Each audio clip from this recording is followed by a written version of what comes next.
Assalamu alaikum, lusë Allahun t'jeni të gjithë mirë. Usama ibn Zeid, Zoti qoftë i kënaqur prej tyre, thot njëherë Muhamedi a.s. ishte i hipur mbi një kafsh, ndërkohë i thot Saad ibn Ubades, Zoti qoftë i kënaqur prej tij. A nuk e ke dëgjuar çfarë ka thënë Ebul Hubab? Kishte për qëllim Muhamedi a.s. Abdullah ibn Ubej ibn Selul, kokën e munafikëve, armikun e Allahut të lartësuar, armikun e të dërguarit të tij. Ka thënë kështu dhe kështu. Saadi i thot Muhamedit a.s. Fale dhe lëre o i dërguar, o i dërguar i Zotit. Muhamedi a.s. e fali atë. Muhamedi a.s.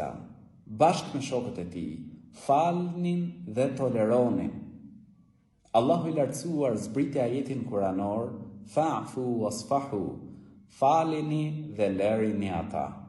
Prandaj besimtari duhet që të punoj me fjalët e Zotit gjithësisë, duhet t'i vërë ato në zbatim, duhet që ta ketë cilësi të tij në faljen, tolerimin, mëshirën. Pse? Sepse ne ndjekim Muhammedin a.s. i cili falte, i cili toleronte, i cili mëshironte. Imagjinoje falja e Muhammedit a.s. për armiqtë e tij. Pra i falte ata, po për miqt, po për shokët, po për familjarët, po për fisin tënd. Prandaj, vllai im, motra ime, fal, tolero dhe shpreso shpërblim tek Allahu i lartësuar.